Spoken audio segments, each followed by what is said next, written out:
అందరికీ నమస్తే అండి. నా పేరు సూర్య.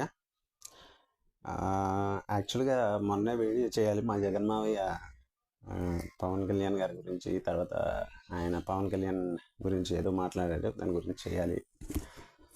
కాకపోతే నాకు కొంచెం వేరే వర్క్ వల్ల తర్వాత హిందీలో కూడా నేను రివ్యూస్ అవి చేస్తూ ఉంటాను. దానికి వల్ల కొంచెం టైం కుదరలేదు. అండ్ దాని కాకుండా రెగ్యులర్గా కాకుండా తెలుగులో కొంచెం 4 days 5 days ఒకటి చేద్దామని ఆగాను అనమాట. డైలీ కాకుండా అట్లా. ఓకే, మన జగన్ మావయ్య అంటే మా మేనమావ అంటూ ఉంటారు కాబట్టి, సో నీ వయసులో పెద్దవాడిని అయినా పోనీ జగన్ మావయ్య మా బిడ్డ అనుకున్నా. మొన్న ఏమన్నాడంటే అతను ఇప్పుడు అలాగే మాట్లాడుతూ ఉంటాడు. ఓకే, ఆయన ఏమన్నారంటే non local package star. First non local గురించి మాట్లాడదాం. ఇప్పుడు ఇంటర్నేషనల్ లెవెల్లో మన పబ్లిక్ అంటే మనం అందరం కూడా ఎక్కడెక్కడికో వెళ్ళాల్సి ఉంటుంది, జాబులు చేయాల్సి ఉంటుంది. మనం అసలు ఈ ఫస్ట్ ఇక హిస్టరీకి వెళ్ళిపోతే అసలు ఎక్కడెవరు పుట్టారు, ఏంటి, ఎలా మొదలైంది, సో ఇది చరిత్ర అంతా చెప్పరు. అలాంటి వాళ్ళు ఏం చెప్తారంటే సింపుల్ 2 ముక్కలు అర్థమయ్యేలాగా జనానికి అలాగే అర్థం అవుతుంది. కాబట్టి ఎడ్యుకేట్ చేయాలనుకున్నాడు. అతనికే లేదు కదా, పక్క వాళ్ళకి ఏం చేస్తాడు? అతనికి తెలిసిందేంటి? జనాల్ని రెచ్చగొట్టేలా మాట్లాడడం, అతను పదవిలోకి రావడానికి జనానికి ఏం అర్థమైతే అది మాట్లాడడం, వాళ్ళని అలాగే ఉంచడం గొర్రెల్లాగా. నిజమే, ఇది గొర్రెలే. ఎవరో బాధపడిపోతారని నేను ఎప్పుడు దాచుకుని మాట్లాడినా. వాళ్ళని అలాగే ఉంచడం, ఎక్కడున్న వాళ్ళని అక్కడే ఉంచేయడం, వాళ్ళకి ఏదో భిక్ష వేసినట్టు 2 రూపాయలు వేయడం, ఇతను మాత్రం ఆ 2 రూపాయలను అడ్డం పెట్టుకుని ఇతను ఒక 20 రూపాయలు సంపాదించుకోవడం. అతనికి వచ్చిన బిజినెస్ అది. అతను ఏం చెప్తున్నాడంటే మనకందరికీ బిజినెస్ ఇలాగే చేయాలి, మీరు నన్ను చూసి ఇన్స్పిరేషన్ నేర్చుకోండి అని చెప్తున్నాడు. అలా మారండి అంటున్నాడు. మరి అందరూ అలా ఉండరు కదా. సరే, కొంతమంది మిమ్మల్ని ఫాలో అవ్వచ్చు మావయ్య, మరి అందరూ ఫాలో అవ్వరు కదా మావయ్య. సరే పోన్లే, బాధపడదురేమో కొంతమంది. మా అన్న కదా మరి. సో అయితే ఇప్పుడు ఇంటర్నేషనల్లో ఎవరు ఎక్కడైనా పబ్లిక్ వెళ్తూ ఉంటారు, వాళ్ళకి అక్కడ పర్మనెంట్ రెసిడెన్స్ కింద వాళ్ళని రికగ్నైజ్ చేస్తారు. వేరే ప్లేస్లో వాళ్ళకి చాలామంది ఇండియన్ సిఇఓలు, తర్వాత బ్రిటన్ ప్రెసిడెంట్ ఆయన మన ఇండియన్ వర్జన్, తర్వాత ఇప్పుడు యుఎస్కి ప్రెసిడెంట్గా పోటీ చేస్తున్నాడు ఒక అతను ఇండియన్ ఆయన. సో మనకి ఇంత మెచ్యూరిటీ. ఇప్పుడు సీఎం క్యాండిడేట్ అంటే ప్రజలకి ఒక ఆదర్శప్రాయంగా వ్యక్తి ఉండాలి. ఎందుకంటే ఇంతమంది ప్రజలకి రిప్రజెంటేటివ్ కాబట్టి ఆదర్శప్రాయంగా ఉండాల్సిన అతను జగన్ వ్యక్తి ఉండడం అనేది చాలా బాధాకరమైన విషయమే. నిజంగా బాధాకరం. ఎందుకంటే నాకు తెలుసు కాబట్టి, డీప్గా నేను ఆలోచిస్తా కాబట్టి మనిషిలా. అతను ఏం చెప్పినా ఏదో బాగుంది వినడానికి. అతను సౌండ్లు పెంచుతూ ఉంటాడు మధ్య మధ్యలో, ఒక్కోసారి ఒక సౌండ్. ఆ సౌండ్ వినడానికి కాదు కదా, నాకు తెలుసు కదా. పర్సనల్గా నేను ఆలోచిస్తాను ఎవరేంటి అనేది, ఆలోచించి మాట్లాడతాను.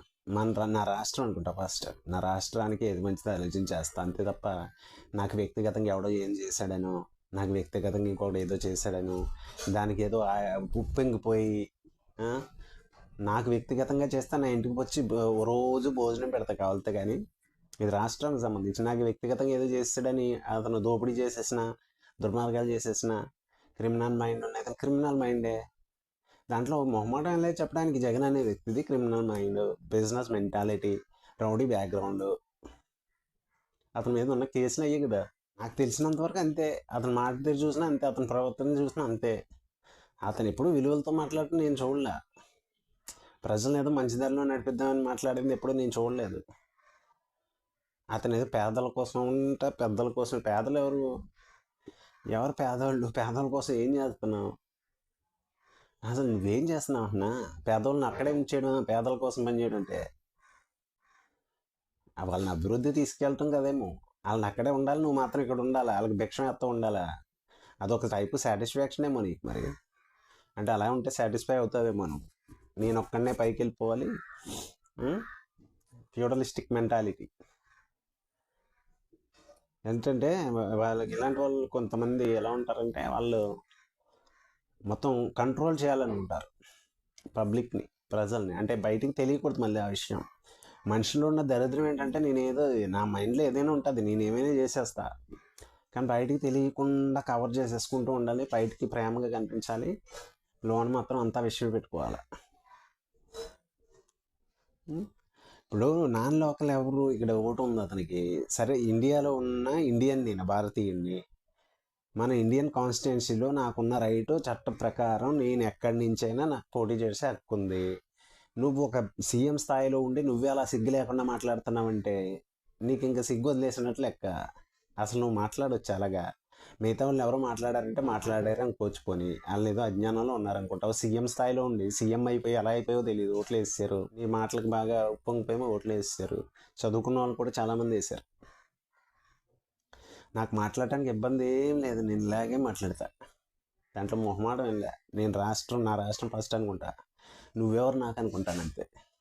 నువ్వు ఈ రాష్ట్రానికి ప్రజలకు సేవ చేయడానికి మాత్రమే, అంతే. నీ స్థాయి నువ్వు ఎక్కువ అనుకుంటే నాకు సంబంధం లే, నేను అసలు పట్టించుకుని దాని గురించి. నీకు నువ్వు అనుకుంటే నాకు కాదు, నీకు డబ్బు ఉంటే నాకేంటి, నాకు సంబంధం లేదు. కానీ నా రాష్ట్రం ఏం చేస్తున్నావు అనేది చూస్తానంతే. నేను రాష్ట్ర పౌరుణ్ణి, దేశ పౌరుణ్ణి, ఈ దేశంలో ఒక భాగం నేను. నాకు కూడా అడిగే హక్కు ఉంది, నాకు పోటీ చేసే హక్కు ఉంది. అసలు ఇంట్రెస్ట్ ఉంటే ఎక్కడైనా పోటీ చేసే హక్కు ఉంది, ప్రజల్లోకి వెళ్ళే హక్కు ఉంది, ప్రజలను అడిగే హక్కు ఉంది, ప్రజలను చైతన్యపరిచే హక్కు ఉంది. నీకు డబ్బు ఉంది, నువ్వు ఏదో సంపాదించేసుకున్నావు, మీ పదవులను అడ్డెట్టుకుని 1000 కోట్లు సంపాదించేసుకున్నావు, ఇప్పుడు నీకు గౌరవం ఇవ్వాలి, నేను సార్ అంటే కుదరదలా. నేను ఇవ్వను, వేరే వాళ్ళు ఇస్తారేమో, నాకు సంబంధం లేదు దాని గురించి. నేను ఇలాగే మాట్లాడతా ఎప్పటికైనా. వేరే పట్టించుకున్న రాష్ట్రం దగ్గరికి వచ్చేటప్పుడు నేను ఇంకేం పట్టించుకోను. దేశంలో ఎక్కడి నుంచైనా పోటీ చేసి హక్కున్నప్పుడు నువ్వు ఎంపీలు తీసుకొచ్చి, ఎవరో రాజ్యసభ తీసుకొచ్చి, ఎక్కడో రిలయన్స్ అతను తీసుకొచ్చి ఇక్కడ ఎందుకు ఇచ్చావు మరి? నీకు తెలీదా? అంటే నువ్వు చేసేస్తే ఏదైనా కరెక్ట్ అయిపోతుందా, మిగతా వాళ్ళు చేస్తే తప్పు అయిపోతుందా? అతను అసలు ఇక్కడ పుట్టిన అతను ఎవరో పవన్ కళ్యాణ్ అనే వ్యక్తి, మొత్తం దేశం అంతా తెలుసు అతనికి. ఇక్కడ ఉంటున్నాడు, ఇక్కడ చేస్తున్నాడు.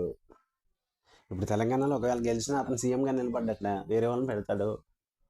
నీ పార్టీ అంతా ఎత్తేసుకున్నావు నువ్వు. నీకు ఎక్కడ, నీదంతా బిజినెస్ మైండ్ సెట్ కదా, ఎక్కడ బాగా ఉంటే బాగుంటే ఉంటావు, లేకపోతే ఉండవు. షార్ట్ టర్మ్ ఏదంటారు దీన్ని, దాని గురించి మాట్లాడతా తర్వాత. పవన్ కళ్యాణ్ అనే వ్యక్తి అంటే నువ్వు సిగ్గు లేకుండా ఎలా మాట్లాడతావు అంటే ఎలాగైనా మాట్లాడతావు అనేది దానికి ఉదాహరణ ఇది. నీ నోటి నుంచి అసలు ఆ మాటే రాకూడదు, అండ్ నీకు ఇంకా సిగ్గు శరాలు ఏముండవు కాబట్టి ఏమైనా మాట్లాడేస్తావు. నాన్ లోకలు ఇష్టం వచ్చినట్టు ఏది పడితే అదే. మేము ప్యాకేజ్ స్టార్, మరి నువ్వేం చేస్తున్నావు? సీఎం అయింది అంటే నీ చేత కావట్లేదా, నీ వల్ల కావట్లేదా, నిరూపించలేకపోతున్నావా? అతనికి అంత బ్రెయిన్ ఉన్న క్రిమినల్లా పవన్ కళ్యాణ్? పోనీ అలా చెప్పాలనుకుంటున్నావు, అలా చెప్పుకొని. చాలా బ్రెయిన్ ఉంది అతనికి, దొరకట్లేదు, క్రిమినల్ టైప్ మెంటాలిటీ అతనిది. సో ప్యాకేజీలు తీసేసుకుంటున్నాడు కానీ పట్టుకోలేకపోతున్నాం మేము, కానీ మా ఇంటెలిజెన్స్ అంతా పక్క పార్టీలను ఆపడానికే ఎక్కువ దృష్టి పెడుతున్నారు, మిగతా చూసుకోవట్లేదు వాళ్ళు. ఇప్పుడు అలా చెప్పు, ప్రజలకి చెప్పండి బాబు. మీరు తర్వాత కొట్టుకోండి, ప్రజలకు చెప్పండి ఫస్ట్. నువ్వు ఎప్పుడు ప్రెస్ మీట్లు పెట్టవు, రావు బయటికి. ఇప్పుడంటే వస్తున్నావు, ఒక 4-6 నెలల నుంచి, సంవత్సరం నుంచేనేమో. ఎలక్షన్ అని ఇంక తప్పక వస్తున్నట్టున్నా, లేకపోతే రాకపోదు. ఇంతకుముందు అసలు తిరిగి బయటకి ఎప్పుడైనా మీటింగ్ ఎప్పుడో, అది కూడా ఎప్పుడో సంవత్సరానికో 6 నెలలకో సారి వచ్చావు మీటింగ్కి, అలా వచ్చి మళ్ళీ బాగోదని వెళ్ళిపోయేవాడు అనుకుంటా. ప్రజలకు చెప్పాల్సిన పని లేదు, ఎందుకంటే నీకు ఓట్లు వేసేసారు కాబట్టి. ఎలక్షన్ అది మీటింగ్కి వచ్చి మాత్రం మాట్లాడేస్తాం. మీ బిడ్డ, మీ పేద బిడ్డ, ఎవరి పేద బిడ్డ 1000 కోట్లు దోచేసుకున్నా? నువ్వు దోచేసుకున్నది నిజం కదా. జనాలకు కూడా ఏమంటారో తెలుసా? జనాలు కూడా మాట్లాడుకునేది ఏంటంటే, నువ్వు దొంగతనం చేయలేదంటలా వీళ్ళు, వాళ్ళు కూడా దోచుకున్నారు కదా అంటున్నారు. అయితే చంద్రబాబు కూడా దోచుకున్నాడు కదా, ఇద్దరు ఒకటి అంటున్నారు అంతే తప్ప నువ్వు ఉత్తముడని ఏమి నీకు ఓటేసేవాళ్ళు కూడా అంటలేదు. ముసుగేసేసి ఎంతకాలం ఉంచేలేవు, అలా జరగదు. అది కొంతకాలం వరకే నీకు నడిచిపోద్ది, కరెక్టే. నువ్వు ఎలాగ సీఎం అయిపోయావు కదా, అలాగే కొంతకాలం గడిచిపోవచ్చేమో, ఎల్లకాలం గడవదు. మరి ప్యాకేజ్ తీసుకున్నప్పుడు నువ్వు ప్రూవ్ చేయాలి. అతను ప్యాకేజ్ తీసుకుంటాడో తీసుకోండి, నేనైతే నా పర్సనల్గా నేను తీసుకోవడానుకుంటాను, నాకు తెలుసు కాబట్టి అతని వ్యక్తిత్వం ఏంటో. అసలు ప్యాకేజ్ తీసుకోవాల్సిన పని లేదు, యాడ్లు చేయడం మానేసాడు ఎప్పటి నుంచో. ఇప్పుడు పోనీ పాలిటిక్స్లోకి వచ్చి మానేసాడు అనుకుందాం, పోనీ నువ్వు అలాగే ప్రచారం చేయొద్దు. నిజంగా ఈ మధ్య మానేస్తుంటే నువ్వు ప్రతిదాన్ని ప్రచారం చేసేసుకుంటావు కదా. ఎప్పటి నుంచో యాడ్లు చేయడం మానేసాడు. యాడ్లు చేస్తే సంవత్సరానికి 100-200 కోట్ల పైన వస్తుంది, 300 కోట్ల. ఎంత చేసుకుంటే అంత 500 దాకా వస్తుంది. ఈ పాటికి ఎంత సంపాదించుందో. ప్యాకేజీలు తీసుకోవాలి నీకు అలవాటు అని చెప్పేసి ఇంక అందరూ షూట్ కేసులు పట్టుకెళ్తా కూర్చుంటారు. పక్కన పిఎల్ని పెట్టుకుని 4 షూట్ కేసులు అన్ని చోట్లకి పట్టుకెళ్తారు. నేను ఇలాగ ఉన్నాను, ఇంక అందరూ ఇలాగ అయిపోవాలి, అందరిని ఇలా మార్చేయాలి అనే ఉద్దేశం నీది, నీ సంకల్పం అది, మీ పార్టీలో ఉన్న సంకల్పం అది. మంచోళ్ళు ఎక్కడ నెతికిన అంతా భూతద్దంలో నెతికిన నీ పార్టీలో కనిపించరు. ఒక టైప్ ఆఫ్ మెంటాలిటీ ఉన్న పర్సన్స్ అందరూ ఒక చోటకే చేరుతారు. మరి తర్వాత ఏంటి, బర్రె లెక్కకు వచ్చిన ఓట్లు కూడా పవన్ కళ్యాణ్కి రాలేదు. అది చెప్పాను కదా, నీ విషయం నువ్వు ఎత్తావు, నీకు సిగ్గులేదు. మరి 2014లో పోటీ చేశారు. 90 స్థానాలకు ఎన్నో పోటీ చేసినట్టున్నారు. 90 అనుకుంటా. ఇంచుమించు 50 స్థానాల్లో 400, 500, 700, 800, 1000, 1100, వీళ్ళకి ఇంకా 2000 వచ్చినాయి. 2000 తక్కువ ఎక్కడ రాలే వీళ్ళకి పోటీ చేసిన దాంట్లో. నీకు 400 నుంచి కాంపిటీషన్ కదా, 400, 500, 450 ఎన్ని వచ్చినాయి ఎలాగా కాదమ్మా, ఎన్ని వచ్చినాయి. అందుకే పార్టీ మూసేసి వచ్చేసావా? మరి ఓటేసిన ప్రజలు పోనీ ఎంతో కొంత ఓట్లేసారు కదా. నేను నమ్మి ఓటేశారు. 3 ఎమ్మెల్యేలు గెలిచారు అక్కడ, ఒక ఎంపీ సీట్ వచ్చింది. మరి నేను నమ్మి ఓట్లేసారు కదా ప్రజలు అక్కడ. వాళ్ళని ఏం చేసావు? వాళ్ళ అవసరం లేదేమో నీకు. నీకు అన్ని షార్ట్ కట్లు కావాలా? డబ్బు సంపాదించాలన్నా షార్ట్ కట్టే, పదవులకు రావాలన్నా షార్ట్ కట్టే, వెంటనే అయిపోవాలి. ఎక్కువ కాలం మనం వెయిట్ చేయము. మిగతా వాళ్ళు కూడా ఉండకూడదు. ఇక నేను ఉండలేదు కాబట్టి ఇంకెవరు ఉండకూడదు. పోరాడకూడదు. పోరాడే తత్వం చచ్చిపోవాలి. ఏదైనా షార్ట్ కట్టే, వెంటనే జరిగిపోవాలి అంతే. వెంటనే సీఎం అయిపోవాలి, వెంటనే డబ్బులు వచ్చేయాలి, వెంటనే జరిగిపోవాలి మనకన్నా అన్నీ. పోరాడే తత్వాన్ని చంపే జనాల్లో. పోరాడకండి, ఉండకండి. ఎక్కడైనా ఓడిపోతే వెంటనే బయటకు వచ్చేయాలి. మనకు పని అవుతుంది, వేరే మార్గం ఎత్తుకోండి, అడ్డదారి, త్వరగా పని అయిపోయేది. ఇంకోటి ఏదైనా అవి చెప్పాలనుకుంటున్నామేమో, మరి నాకు తెలియదు అన్న. మీలాంటి వాళ్ళకి నేనైతే గౌరవం ఇవ్వను. సింపుల్, డైరెక్ట్, స్ట్రైట్గా చెప్పేస్తున్నాను. నేనైతే గౌరవం ఇవ్వను. నాకు గౌరవం ఇచ్చేంత గొప్పవాడు అయితే నేను గౌరవం ఇచ్చేంత గొప్పవాడు నువ్వని నేను అనుకోవట్లా. నీకు గౌరవం ఇవ్వాల్సిన అవసరం, సార్ అనాల్సిన అవసరం నాకైతే లేదు. నువ్వు మాకు పని చేయడానికి వచ్చావు. ఆ పని సక్రమంగా చేయకపోతే ఖచ్చితంగా అడుగుతాను. దాంట్లో అనుమానం ఏం లే. భారతదేశ రాజ్యాంగం నాకు ఇచ్చిన హక్కు అది. నువ్వైతే అలాంటి హక్కులు ఇవ్వవు, కానీ భారత రాజ్యాంగంలో వచ్చి ఉన్న హక్కు అది, మాకున్న హక్కు. అడగొద్దు, మాట్లాడొద్దు. మొన్న ఎవడో మెసేజ్ చేశాడు నాకు. అంటే వాడు అభిమాని అనుకుంటా మీకు, అంటే మీ ఉంటారు కదా కొంత ఎంతో అంత. అయితే వాడి బాధ వాడిది. సరే, అలాంటివి పట్టించుకోను. వాడి బాధ ఏంటంటే మిమ్మల్ని అంటే అడిగి నచ్చట్లా. మరి వాడికి నచ్చలేదని చెప్పి నా రాష్ట్రాన్ని నేను నాశనం చేసుకోలేను కదా. ఇప్పుడు ఎవరికో కొంతమందికి వాళ్ళు ఏదో అజ్ఞానంలో ఉన్నారు. ఇప్పుడు మీ ట్రాన్స్లో ఉన్నారు. మీరంటే మహా పిచ్చి అయిపోయింది. ఎందుకంటే అక్కడ వేరే వేరే కారణాలు, చాలా కారణాలు ఉంటాయి. ఒక మనిషిని నేనంటే పవన్ కళ్యాణ్ ఎందుకు ఇష్టం అంటే అతని వ్యక్తిత్వం అంటాను.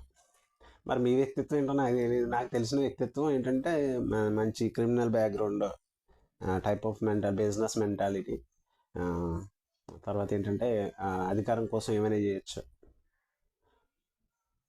షార్ట్ కట్స్లోనే వెళ్ళాలి, పోరాడే తత్వాలు అవసరం లేదు, ఏమైనా చెయ్యి అధికారంలోకి వచ్చాయి. ఈ టైప్ మెంటాలిటీ వాళ్ళతో నేను ట్రావెల్ చేయలేను. సో అందుకని నాకు నచ్చిన ఒక మంచి వ్యక్తి అనుకున్నాను. అతను ఎప్పుడు చూసిన ప్రజలకు ఏదో చేస్తూ ఉంటాడు. అంతకు ముందు కూడా చేశాను నాకు తెలిసినంతవరకు. సో ఆ టైప్ ఆఫ్ వ్యక్తికి నేను ఇష్టపడతా. అందుకని అంతకు మంచి వేరే కారణాలు. అలాంటి వ్యక్తి రాష్ట్రంలో నాయకుడిగా ఉంటే ఖచ్చితంగా రాష్ట్ర ప్రజలకు మంచి జరుగుతుందని నేను నమ్మాను, మనస్ఫూర్తిగా నమ్మాను. కాబట్టి నువ్వు నీ వల్ల అంత మంచి జరుగుతుందని నేనైతే నమ్మలేదు. నేను సపోర్ట్. అందుకే నేను ప్రతిదానికి ఏదైనా, ఇప్పుడు ప్రభుత్వ అధికారంలో ఉన్నది మీది, అధికారంలో ఉన్నప్పుడు మంచి చేయాల్సింది మీరు.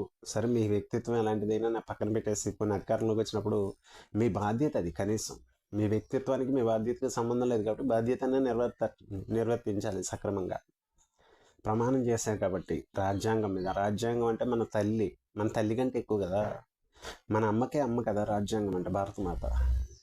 సో అలాంటి భారత రాజ్యాంగం మీద ప్రమాణం చేసినప్పుడు బాధ్యతాయుతంగా ప్రవర్తిస్తారేమో అనుకుంటా. కానీ మీరు ఇలా మాట్లాడుతుంటే అసలు రాజ్యాంగం మీద విలువ లేనట్లు మాట్లాడుతుంటే నాన్ లోకల్ లోకలు ఒక సీఎం పదవిలో ఉండి నీలాంటి వ్యక్తి అలా మాట్లాడుతుంటే నీకు రాజ్యాంగం మీద విలువ ఏముందని అనుకోవాలి? రాజ్యాంగం మీద గౌరవం ఉన్న వ్యక్తి ఎవడైనా అలా మాట్లాడతారా? ఏ నాయకుడైనా సరే, ఎవరు మాట్లాడినా సరే, అది రాజ్యాంగానికి వ్యతిరేకంగా మాట్లాడినట్టే. భారతదేశంలో ఉండి భారతదేశ పౌరుడుగా ఉండి ఎక్కడి నుంచైనా పోటీ చేసే హక్కు ఉండి ప్రజల్ని వాళ్ళని మెప్పించగలిగి వాళ్ళకి ఓట్లు వేసేలాగా మనం సంతృప్తి కలిగించి ఓటు అక్కడ నిలబడే హక్కు ఉండి అది చట్టంలో మనకు ఉండి కూడా నువ్వు నాన్ లోకలు అని మాట్లాడుతున్నావంటే ఇక నీ దగ్గర ఇంకేమీ లేదు, భయపడుతున్నావని అర్థం. అసలు నీలాంటి వాడు మాట్లాడకూడదు కదా. ఫస్ట్ ప్రజల్లో తెలియాల్సింది అది. కొంతమంది ప్రజలకు తెలియదు నీలాంటి వాళ్ళు అసలు నాన్ లోకల్ అని మాట్లాడకూడదు, అంత పదవిలో నువ్వు. కానీ ప్రజలు ఏంటంటే కొంతమంది వాళ్ళకి జ్ఞానం లేక అజ్ఞానంలో మీరు చెప్పే ప్రతిదీ వింటున్నారు. ఇప్పుడు సీఎం స్థాయిలో ఉండి అసలు చెప్పిన చట్ట ప్రకారంగా మాట్లాడచ్చు అని ఏం లేదు. బట్ కానీ విలువలు పాటించాలి కదా. రాజ్యాంగ ప్రకారం నువ్వు ప్రమాణం చేసిన దానికి పాటించాలా వద్దా? నువ్వు రాగద్వేషాలకి, ఈ కుల మతాలకి, ప్రాంతాలకి అతీతంగా ఉంటానని ప్రమాణం చేసావా లేదా? ఇప్పుడు వేరే ప్రాంతం వాళ్ళు ఇక్కడికి రాకూడదు, నువ్వు మాత్రం ఎంపీలు ఇవ్వచ్చు. బీసీలు ఇక్కడ ఎవరో లేరు మనకి ఆంధ్రప్రదేశ్లో. తెలంగాణ నుంచి బీసీ కావాల్సి వచ్చింది మీకు రాజ్యసభ సభ్యుడిగా ఇవ్వడానికి. ఒక రాజ్యసభ సభ్యుడికేమో ఎక్కడి నుంచో తీసుకొచ్చి ఎవరో మన రిలయన్స్కి సంబంధించిన వాళ్ళకి ఎవరికో ఇవ్వాలి. అంటే వాళ్ళు ఏ లోకలో మరి నాకు తెలియదు, వాళ్ళు ఎంత లోకలో. నువ్వు చేసేస్తే లోకల్ అయిపోతారేమో. నేను కాబట్టి నేను జగన్, నేనేం చేసినా పర్లేదు, నన్ను అడగొద్దు మీరు. పోనీ అలాగే చట్టం తీసుకొచ్చే కూడా గొడవ వదిలిపోతుంది. జగన్ చట్టం అనే చట్టం చేసేసి గొడవ వదిలిపోద్ది. కొత్తగా జగన్ చట్టం చేసేసి నేను చేస్తే ఓకే, నన్ను అడగొద్దు మీరు, వేరే వాళ్ళు చేయకూడదు, తప్పు అలా అని పెట్టేసి అనుకో గొడవ ఉంది కదా. అంటే చెల్లిద్దో లేదో తర్వాత నువ్వు చేసేస్తూ ఉంటావు కాబట్టి చేసేస్తే వదిలిపోతుంది, గొడవ ఉండదు. కొత్త అన్నీ క్రియేట్ చేస్తూ ఉంటావు కాబట్టి. సరే అండి, ఓకే.